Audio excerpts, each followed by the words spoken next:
From the headquarters of Telesur English in Quito, Ecuador, I'm Carla Gonzalez, and this is From the South.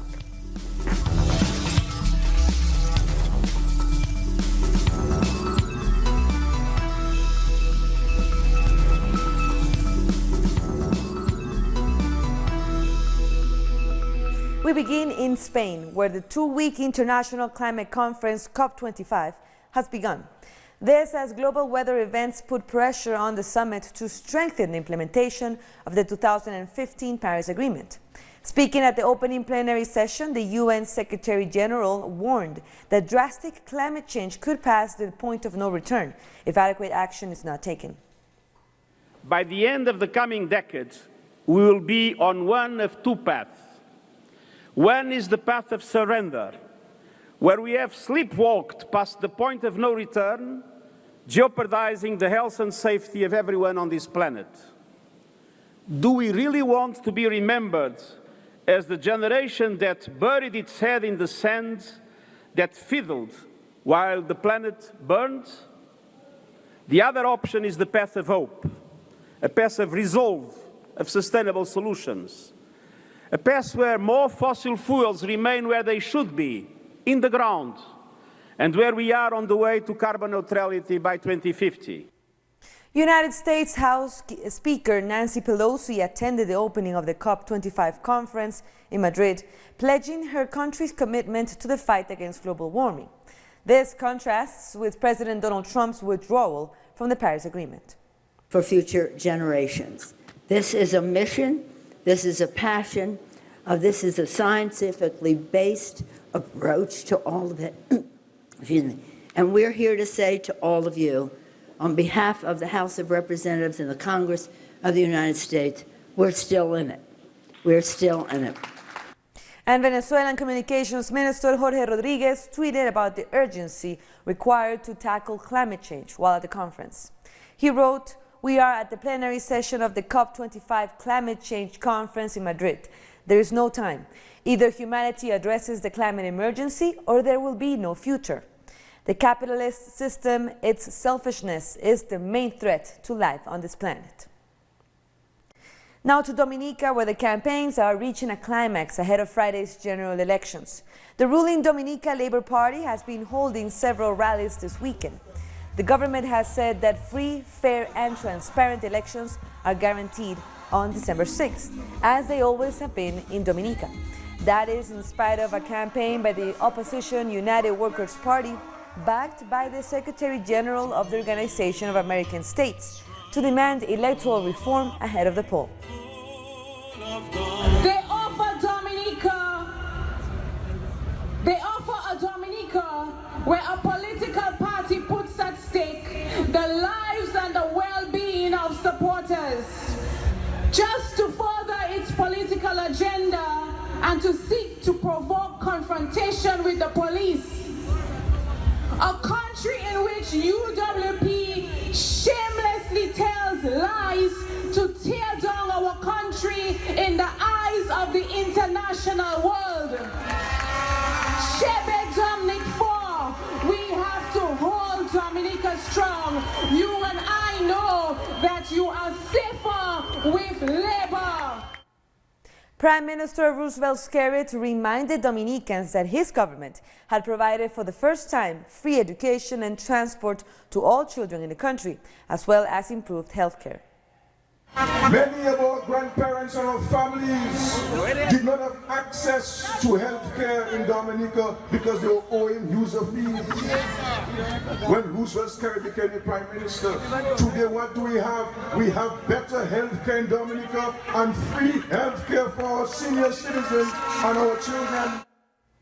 Telesur's Alejandro Kirk is in Dominica to cover the elections. He has the latest from the capital, Rousseau. Greetings from Dominica, this time this small republic in the Caribbean with only 80,000 people. Dominica is facing a political challenge this week. On Friday there is general elections and the incumbent Labour Party is facing a tough challenge by the United Workers' Party, which is a right-wing opposition. What's at stake here? Why are we here covering this election? Because Dominica has been a staunch opponent of American-U.S. intervention in Latin America, against Venezuela, against Nicaragua, and now against Bolivia.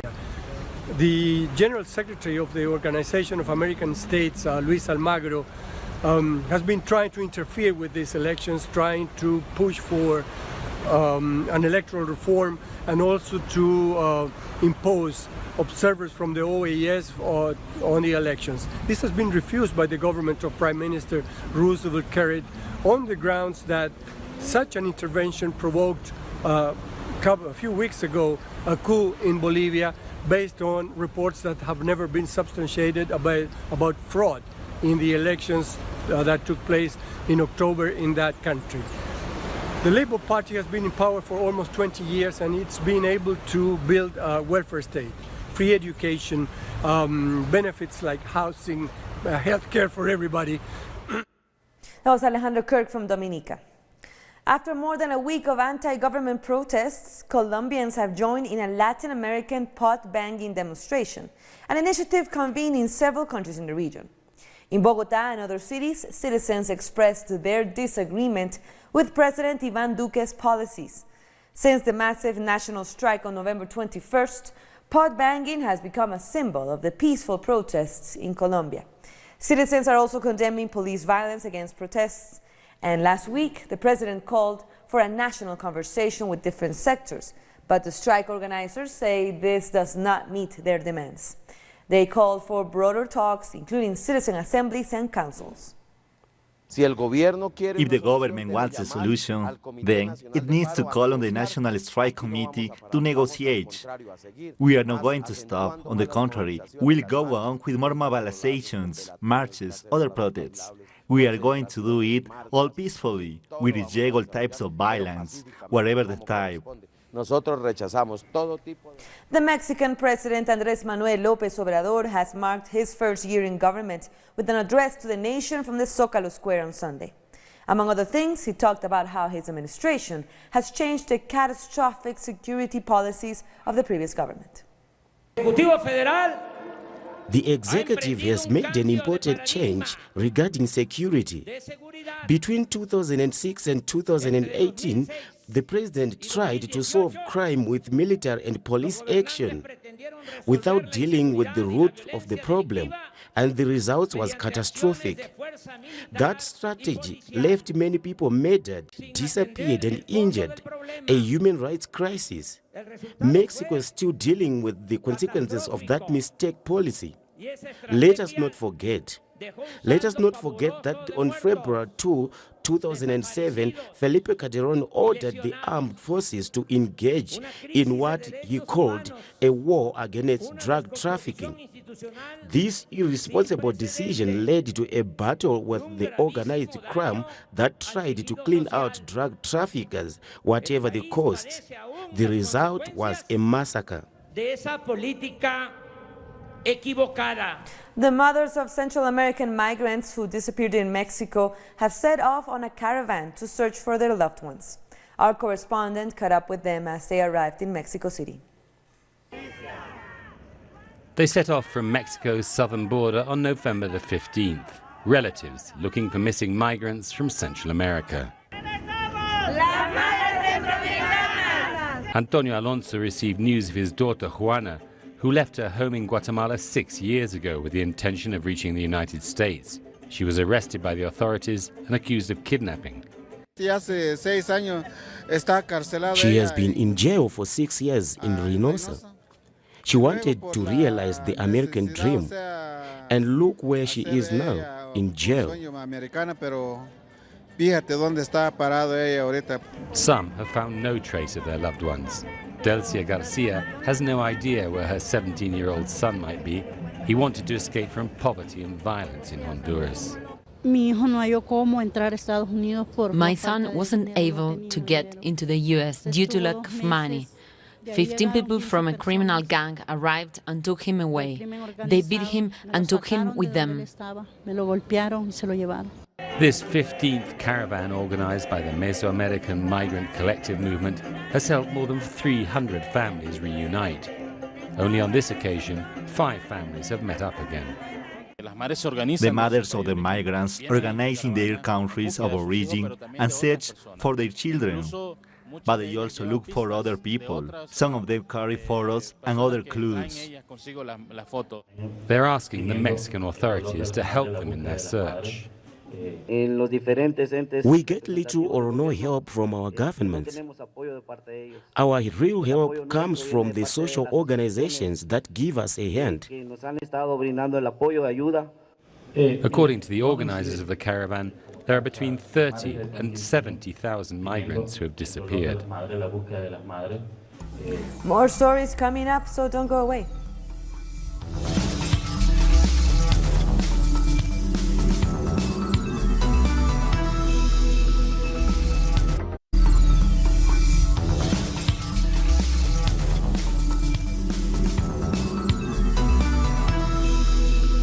Welcome back. The Bolivian President Evo Morales has said he will support the proposal by the Interamerican Commission on Human Rights to investigate what it called the massacre by the de facto government. The organization said it will create an external group to investigate the killings by police during protests after Evo Morales was forced to resign. Morales said at this moment there is no rule of law in Bolivia due to the government of the self-proclaimed President Jeanine Áñez. He said the relatives of those killed for opposing the coup demand justice. Military police have killed at least 9 people in the Brazilian city of Sao Paulo. Police opened fire at a concert in the Paraísópolis favela. They cornered the students in alleyways. They beat them and launched tear gas. Police violence is increasingly part of Brazil's policy after the administration of President Jair Bolsonaro took office. A local resident said that after the death of a sergeant in the favela early November, rumors began circulating among neighborhood traders that there will be a massacre. In Chile, hundreds of cyclists tried to reach President Sebastián Piñera's residence on the night before his birthday in order to protest against his administration's policies. Hundreds expressed their rejection of the government's repression of demonstrations just before the president's 70th birthday. The mass mobilization ended in Plaza Italia, now called Dignity Square. The cyclists demonstrated under a slogan suggesting that it didn't matter how old the Chilean president is, as he will continue to break his promises. And earlier, the Chilean Carabineros used water cannons to repress a demonstration taking place in Dignity Square. Protesters condemned government measures to increase police and military presence on the streets. The rally remained calm until the appearance of the Carabineros, who violently repressed the demonstrators, despite the fact that they were carrying out a peaceful demonstration. In Guatemala, 30 citizens face a criminal trial for illegal logging in a natural reserve. The prosecutor's office determined that environmental damage affects universal rights. At a court in Playa Grande Ichcan, in Quiche, a criminal trial is taking place regarding the effect of environmental crimes on the whole of humanity.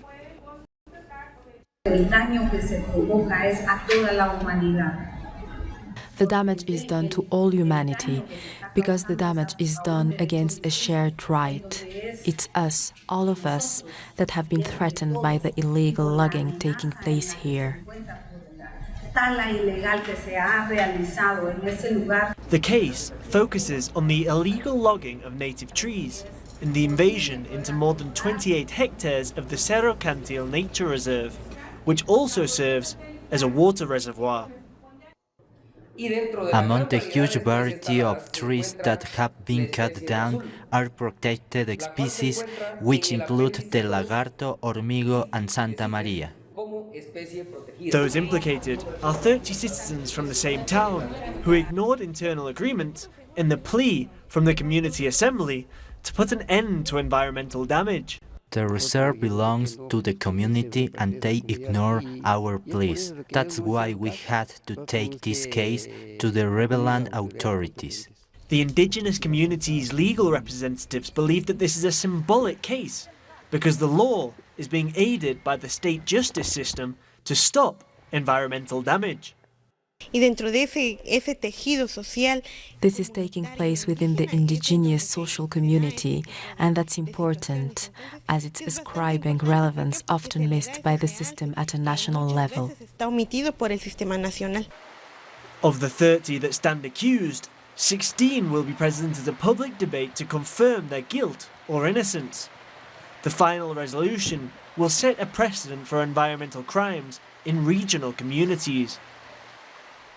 Suriname's President Desi Bouterse has said he's the victim of a political game after a court found him guilty in absentia of murder. Supporters of Bouterse welcomed him home as he returned from a trip to China. The case is related to the alleged killing of 15 adversaries after he took power in 1980. The president has denied the charges and says he will appeal. We're still in the legal process, and we still need to streamline the appeal with the relevant experts. This will happen sometime later, and not around 12 p.m. as we planned. In other news, citizens are slowly making their way to vote for their representative of choice as local government elections kick off across Trinidad. Polls opened at 6 a.m. and will close at 6 p.m. local time. Just over 1 million people are eligible to vote for 339 candidates. However, only 139 councillors will be appointed to serve in the 14 municipal corporations in Trinidad. How was your experience this morning? Everything went quite smoothly. Everybody seemed to know what they were doing. I think we took all about 5 minutes, like a slow process. Okay. So no obstacles, humps or anything? None at all. Actually, my polling card actually had THA on it. It didn't seem to be a problem, but everything went pretty good. Hundreds of women marched to call for an end to violence against women in Tunisia. The activists walked through the streets raising brooms and banging on pots and pans. They are demanding action from the government, including an adequate budget for programs that empower women. The issue of gender violence has come to the fore in Tunisia after videos emerged of a member of parliament apparently masturbating outside a girls' school. Our demands are the demands of all women against violence directed at girls and women, and all types of women. We are also here to protest economic violence, which has led to the impoverishment of our women, as well as violence against women who work in agriculture. We also hope the government would allocate budgets to execute these progressive laws, because without funding, these laws cannot come into effect. On December 1st, South Africa commemorated World AIDS Day. Patients were examined and treated at the event, and efforts to defeat the epidemic were commemorated. The infection rate has fallen from an estimated 270,000 in 2016 to 222,000 in 2018. Meanwhile, awareness and prevention activities also took place in Kenya and Rwanda, pointing out the important role communities play in educating residents about disease. You should not be controlled by the virus. You're supposed to control the virus. People don't understand the power that they have within them to say, if one can live a normal life regardless of what they've faced, what is my excuse regardless of where I'm found or what my society says? It's a self-belief that is bringing people down. We're taking one last break, but stay with us.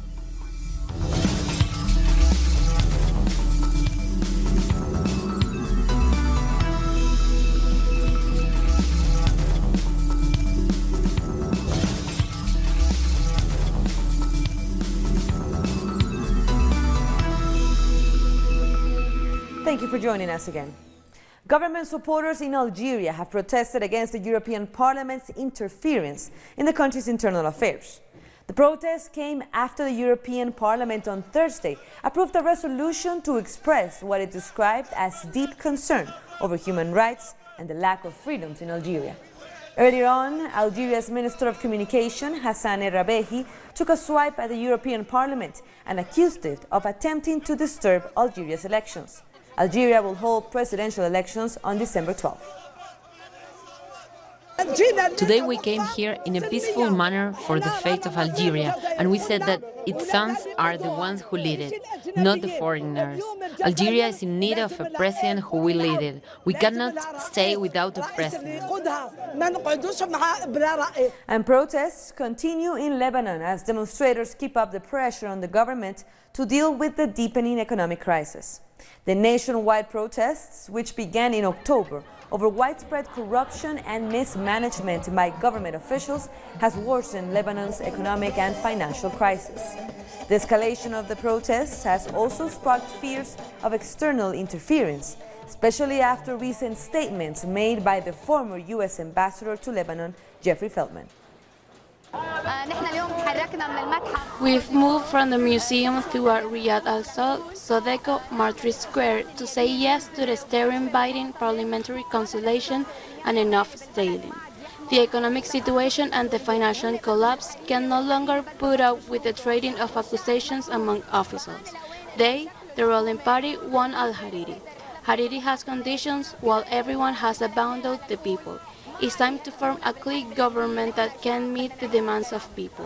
We march through all those roads to send a message that they can no longer threaten us with the sectarian war. We want to live in dignity. We are here at this protest to say that the civil war has ended in Lebanon, and the different sets warlords can no longer treat us this way to bring back this war. Secondly, we want to say to the political class, and it's time to start the parliamentary consultations in order to name a prime minister from outside the political class, including the former prime minister and the current prime minister, and to name a national character and for a national government from honest people in order to get the trust of the revolutionaries who started those revolutions. At least one person has been killed and several were injured in Iraq after security forces used tear gas and fired bullets to disperse protesters. Mostly students had gathered in the city of Najaf when the police attacked them. More than 400 protesters, mostly young, unarmed demonstrators, have been killed since mass anti-government protests broke out on October 1st. More than a dozen members of the security forces have also died in clashes. This Sunday, the Iraqi parliament accepted the resignation of the Prime Minister Adel Abdel Mahdi. I want a homeland. I want a fair rule. My heart is heavy. You, politicians, are all thieves, and you need to be rooted out. Malta's Prime Minister Joseph Muscat says he will resign in the new year as a scandal intensifies over the murder of a journalist in 2017. Muscat said he would ask his party to start the process of electing a new leader on January 12th, after which he will stand down as Prime Minister. But Maltese citizens have been marching in the streets demanding the Prime Minister step down. His government has been criticized for the way it handled investigations into the murder of Daphne Caruana Galicia, who was investigating corruption among senior politicians. In the coming period, we will initiate a process so that our country will have a new Prime Minister. Prime Minister who will continue the work and the strong mandate of this government and continue to deliver the plan the Maltese population approved in June 2017. I will write to the President of the Labour Party so that the process for a new leader is set for January 12, 2020. On that day, I will resign as the leader of the Labour Party. In the days after, I will resign as Prime Minister. 2 children have been killed by unidentified gunmen in the United States while they played in the snow in Minneapolis. Neighbors had to be evacuated for safety as the police tried to make contact with the suspects. The incident occurred while concerns grow over shootings in the United States. Earlier in the same day, 10 people were injured during a shooting in New Orleans. This is a horrific scene. This is a horrific call. It's tough to put this into words. You have 2 children that are out playing in the snow and they're killed. There's no sense to that. And with that, we end our news brief, but you can find all of our stories by checking our website, telesurenglish.net. And you can also join us on social media. We're on Facebook, Twitter, and Instagram. For Telesur English, I'm Carla Gonzalez. Thank you for watching.